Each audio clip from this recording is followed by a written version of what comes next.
From the MCPLive.tv studios, located in downtown Conroe, it's the Conroe Art League, live. Hello and welcome to Cal Live, the show that introduces to you the many talented artists of the Conroe Art League and to the art that they produce. My name is Ken Roy. I'm your host today, as well as the president of the Conroe Art League. And our guest artist today is Randall Cade. Hello, Randall. How you doing? Great, Ken. Appreciate the opportunity to be here. You know what? I thank you, and all of our members thank you for stepping up and telling us a little bit about yourself and about your art. And that may be a good way to start is tell us a little bit about your background, where you're from, how'd you get here if you're not a native Texan. I suspect you're retired now, so maybe what you did in a working life. So give us some background. So I grew up north in Montana, and that's where I call home.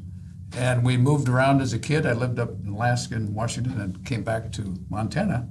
I was in the Peace Corps after that, then graduated as a petroleum engineer sometime later in Colorado, and had a good career as a petroleum engineer and lived in several places, L.A., London, Tulsa, and Houston. And so had a great career as a petroleum engineer and retired about 3 years ago. So I'd always had in the back of my mind that, wouldn't it be fun to do some, try to make some interesting things. And so I developed the skills, over the years and enjoyed doing that stuff, but I never really focused on the art aspect. So about 3 years ago, I thought, this is a good opportunity. Maybe I'll try to do a few things that might be interesting to myself and others. Let me go back a little bit. So you've lived in quite a number of places when you were a child, when you were a teenager. Was that your father's work? Was he military that brought you to all those places? He was a county agent, in case you know what that is. I do know what that is. And so he, in Alaska and Montana, he was a county agent, and then he became editor of a statewide newspaper in Montana for many years, which is what brought us back to Montana. Very nice. And one of my claims to fame as a kid, we lived in Alaska during the big Good Friday earthquake. Is that right? Yeah. So you experienced it. I think that's the largest earthquake on record in the U.S. Yeah. And what'd you do when it started shaking? Oh, man. You know what I thought it was? I was playing in the basement with one of my friends. I thought it was the beginning of a nuclear war. Is that Because I heard all this rumbling. I didn't know what else to think. That's as good a guess as any. Yeah. It was pretty frightening. For a long time. I mean, 30 seconds to a minute to 2 minutes. Yeah. Now, I happen to see some information that you studied at the Colorado School of Mining. Correct. Is that where you studied petroleum engineering? Correct. Yes. I graduated Colorado School of Mines. Yep. See, I'm kind of literal thinking sometimes. So when I see mining, I'm thinking mines and not even thinking about the petroleum industry. But now when you say it, I can see, well, obviously the two go hand in hand. Started out as a support to the mining industry in Colorado, but over the years they've added majors. Right. And it's still predominantly engineering, but they have metallurgical engineering now, petroleum engineering, geophysical engineering, geological engineering. So still around engineering, but kind of the extractive industries, you might say. In Colorado, of course, you got a lot of mountain peaks, particularly in the Absolutely. middle. I know coming from the east, it's flat until you hit the mountains. Coming from the west in Utah until you hit the mountains. You ever walk up one? Or more than one of them, maybe? Yeah, so I had the opportunity 2 years ago to go up there with some friends of mine, and I climbed a 14er and attempted a second one. And 14er would be 14,000 feet, right? So that's it's a thing in Colorado. They have, 60 or 70 peaks over 14,000 feet, and so people make a thing about how many peaks can I climb. Yeah. So I climbed one of those and attempted a second one. Well, you got a lot to look forward to. Oh, yeah. I've got about more 79 to go. All right. So you said engineer, petroleum engineering, you thought about art, maybe for making things, doing things, but not in a formal sense making art. Right. So what I've always enjoyed doing, and I've done all my life, is do practical stuff. Mm-hmm. So I could build stuff, weld stuff, design stuff, make stuff that's useful. What's new is trying to put in something that's aesthetically and artistically interesting to part of that process. And it's been kind of a challenge. Yeah. And so you started it. Are you a self-taught artist, or have you studied? Have not studied. With anyone? No, and I really need to. I have a lot of skills that I need to burnish, but I've not studied with anyone. If I have an idea, I might go out and Google a little bit and try to get some ideas, but I've not studied, and I really need to. I haven't. Do you start with pen and paper when you have an idea to try to visualize it, put it in 3D form? So I've tried to draw, and drawing has helped, but my go-to is actually, which is easier for me, really, is 3D design. Okay. And so we can see an example of that a little bit later. But just like an artist, I believe many artists, the sort of bread and butter of coming up with an idea, if you're painting or drawing, is to kind of put together a drawing, get the ideas, get the general flow of it, and then you do the actual work. So my form of that, sometimes I draw, but more often I try to model it in 3D, because I can model things proportionately and model them kind of exactly what they look like. And then once I'm happy with it, I can create what I see there. And it really helps when I do that. So that's my form of drawing. So it's a form of digital art, Yes. maybe? Yeah. It might be another way to say it, because Yeah. you're seeing it on the screen, you're manipulating, You you're bet. playing around, you're sketching with the mouse. You can do some quite beautiful looking things, because you can change colors, dimensions, the proportions, everything.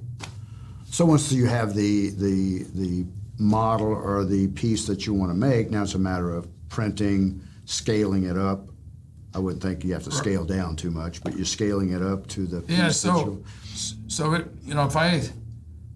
if I want to create, say, this piece in if I want to make it 3 feet high, I first create a 3D digital image of this, and it might be this big on the screen, but I tell it that, okay, from here to there is 3 feet. And so one of the things that I've made it's really helped me a lot, is I'm able to, for complex patterns, I'm able to print out a pattern in actual size.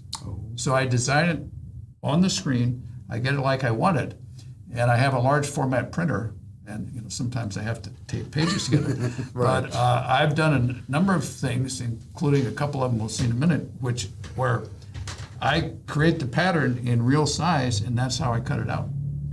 Interesting. Yeah. Okay. Yeah.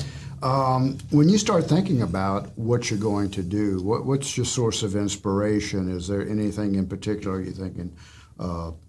And I have to relate back to a 2D artist, as I am.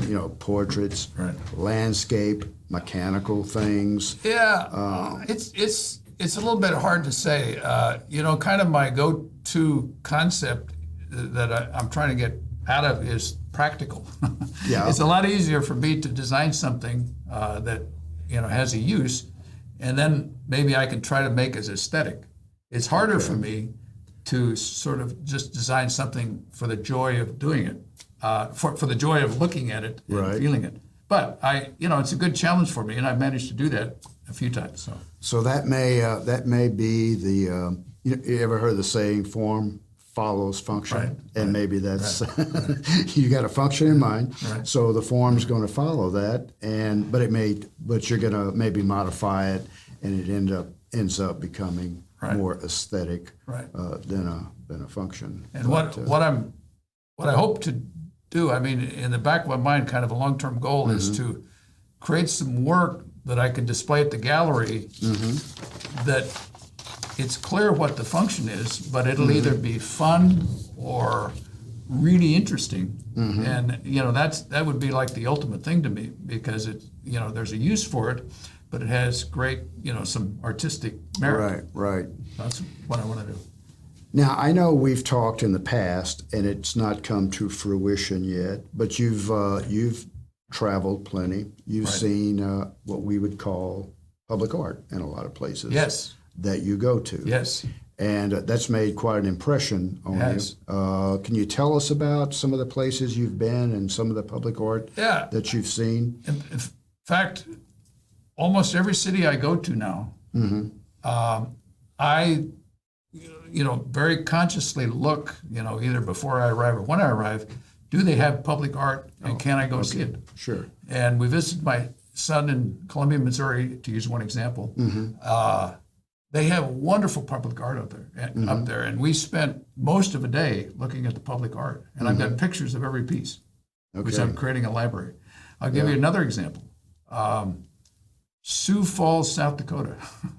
So my wife and I made a grand tour, up north, and back down south, and through Columbia, Missouri, and back home again. Never been to Sioux Falls, but we said, wouldn't it be fun to go have, let's go downtown and have something to eat. So we discovered this wonderful set of public sculptures, which is a rotating thing. They rotate these every year, but they were fantastic. I mean, it just added so much to the experience. And so every place I go, I look for public sculptures and, get a lot of inspiration from what people have done. And by the way, the Woodlands has about 90 public sculptures, and I've mapped every one of them, I've gone to see every one of them. They have, I can't remember, 20 or 30 public art benches, I think. So they have a rich history of public art. I'm aware of that. I had no idea there were 90 pieces. Right. You don't know until you go look at it, but there's a lot of them out there. And you've got the map. I do. So you got to make a mental note give Ken Roy the map. I will. So, so I can go there. If anybody's interested, I'll give a tour. We can also do a bicycle tour. Perfect. Yeah. Perfect. So the city of Conroe. How does the city of Conroe match up in public art that you've seen? Let's say I'm not as familiar. I have seen a few art benches.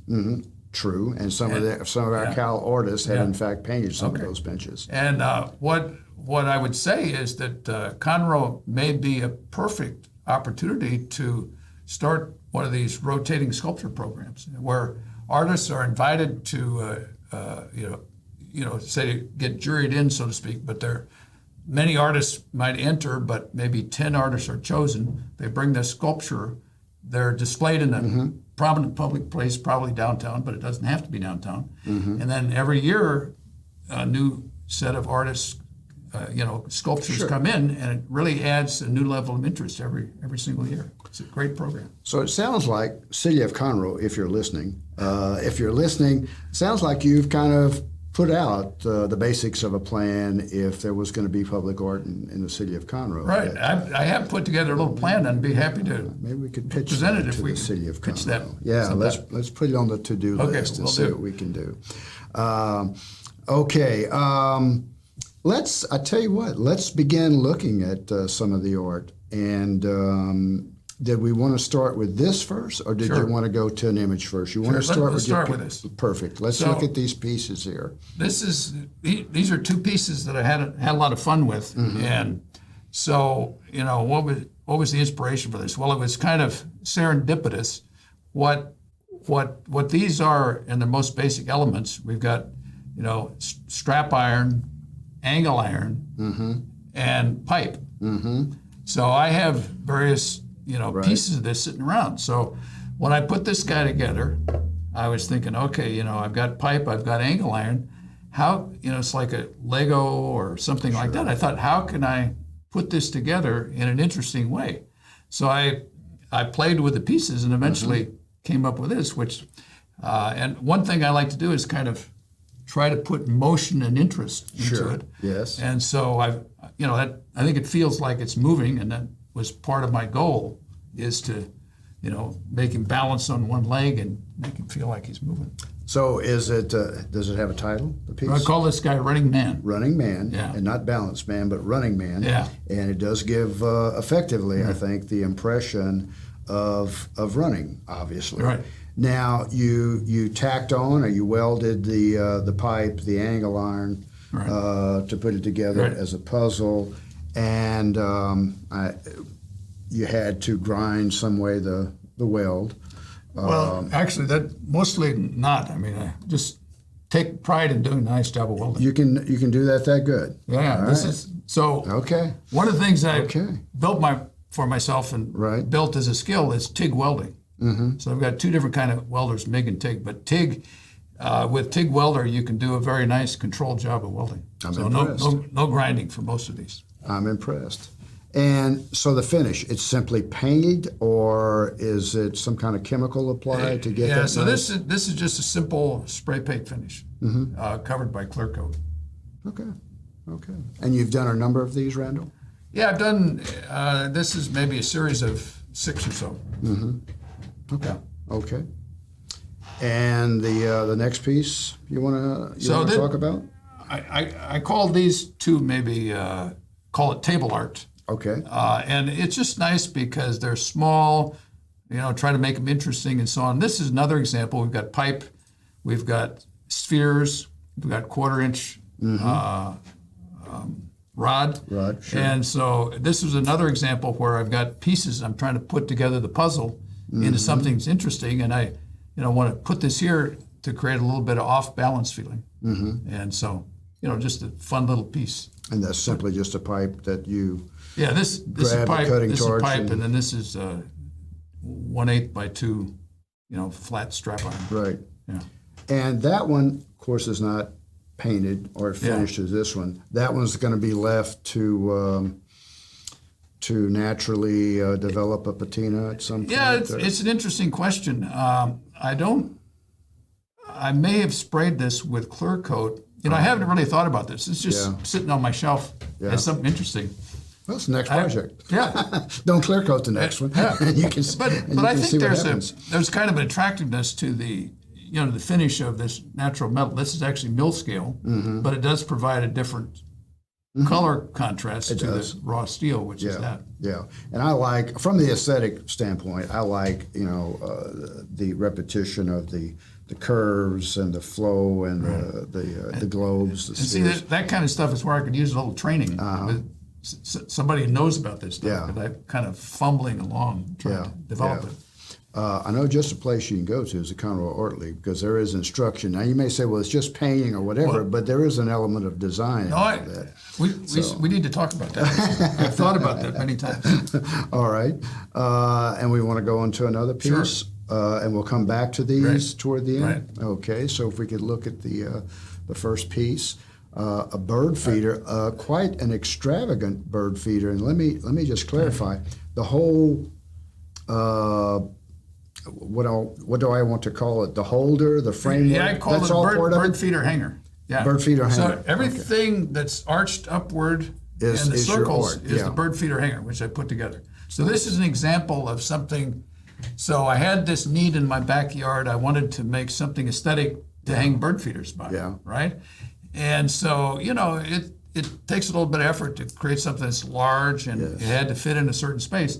So I went through, I don't know, a dozen design iterations, several different concepts in 3D, 3D drawing, just like any artist would do, right?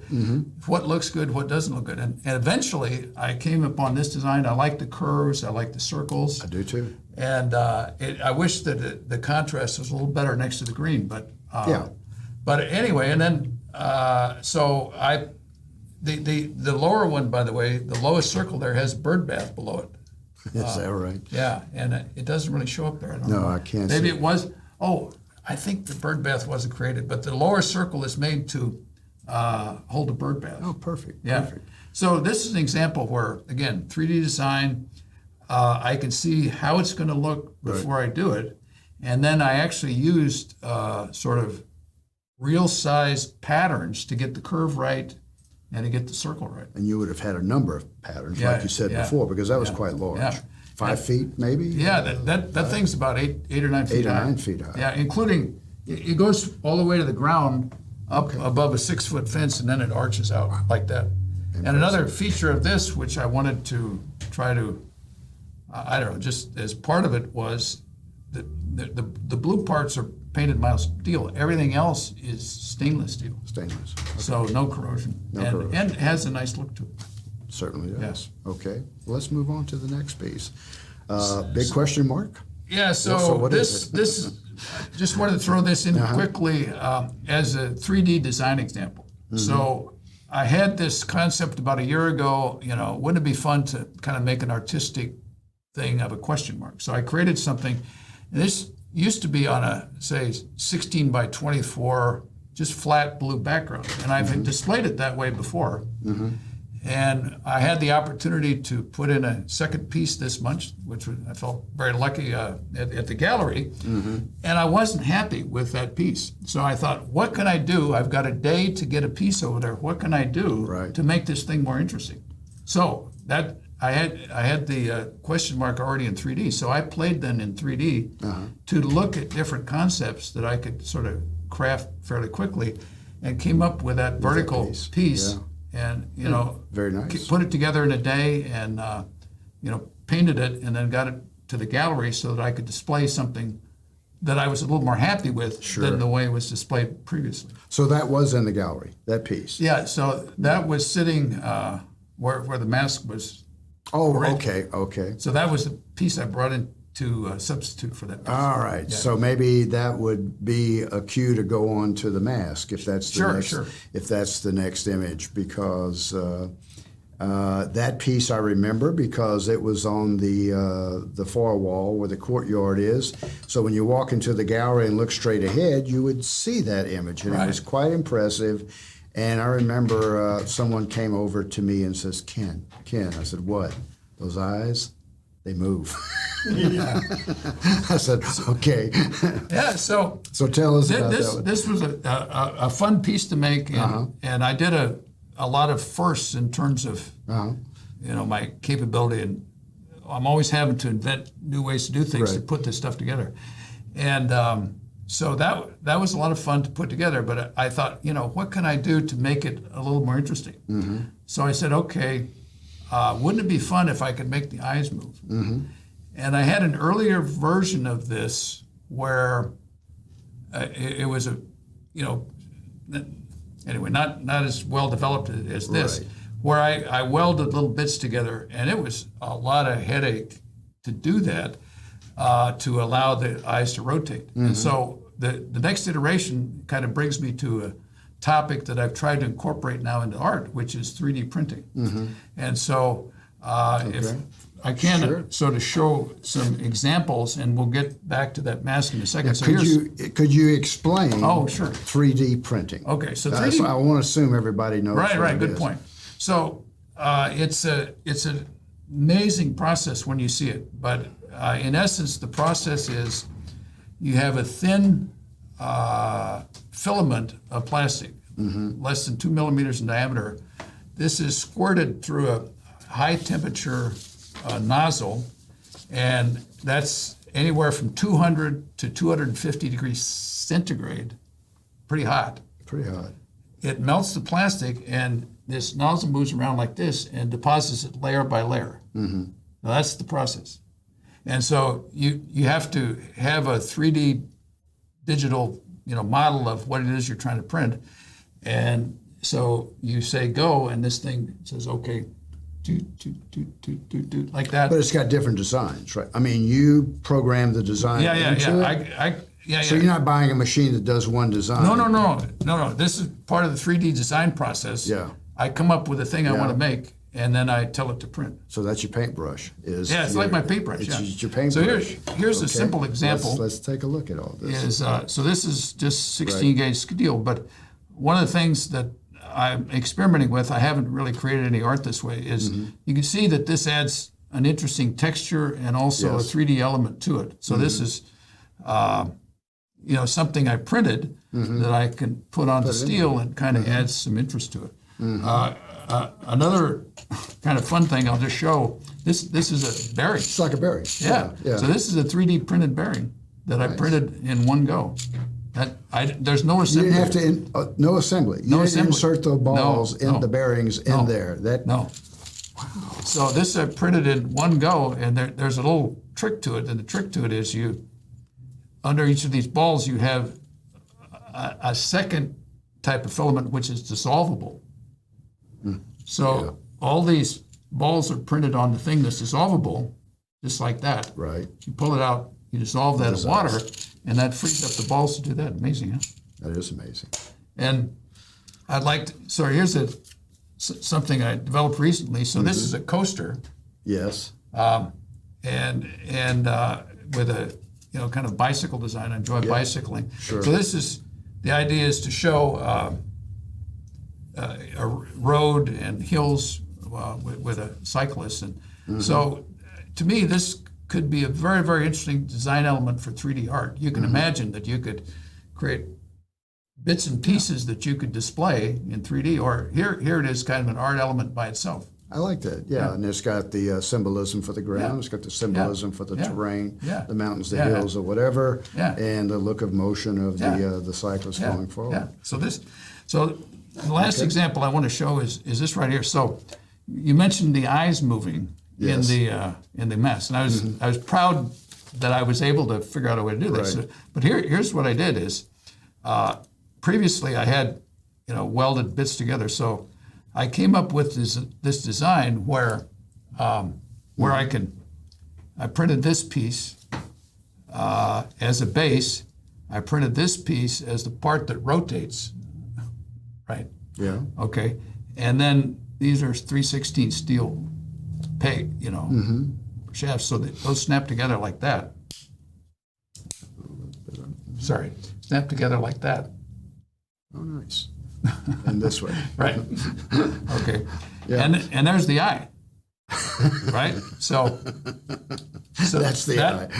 That was it. Yeah. That allows the eye to yeah. rotate. So this is what is behind the mask that allows the eye to rotate, and it's only 3D printing that allowed me to create these Right, pieces right. in a precise enough manner that now I can replicate this fairly easily, Right. and allow these things to rotate.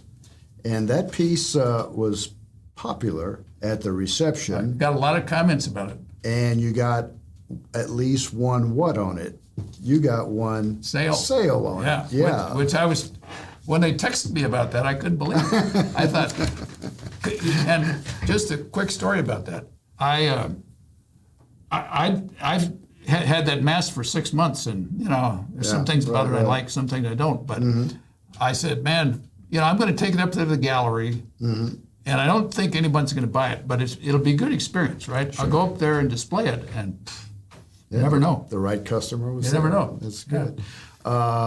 So very good. And speaking of the gallery, how long have you been a member of the Conroe Art League? Probably going on 2 years, maybe. 2 years? Yeah. Okay. And how involved are you?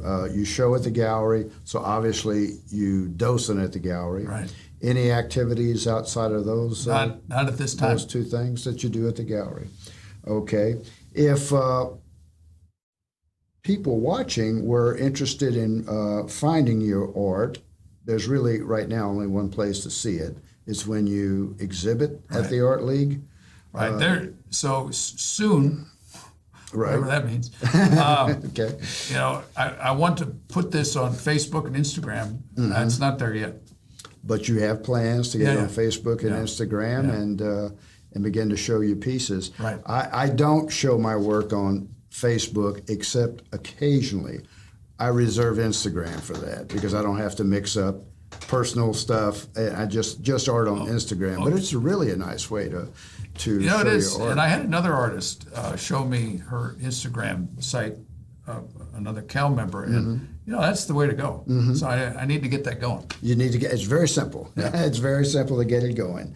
And so with that, Randall, that was quite impressive. I personally have learned about software design. I've learned about 3D printing. Still really fascinated about this piece. That is just one piece.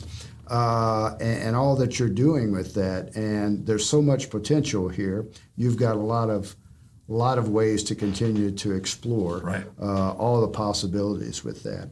And if you want to see Randall's art as well as the art of other artists at the Conroe Art League, please visit us at the Best Little Art Gallery in historic downtown Conroe. We're at 127 Simonson Street. We're open from 11 a.m.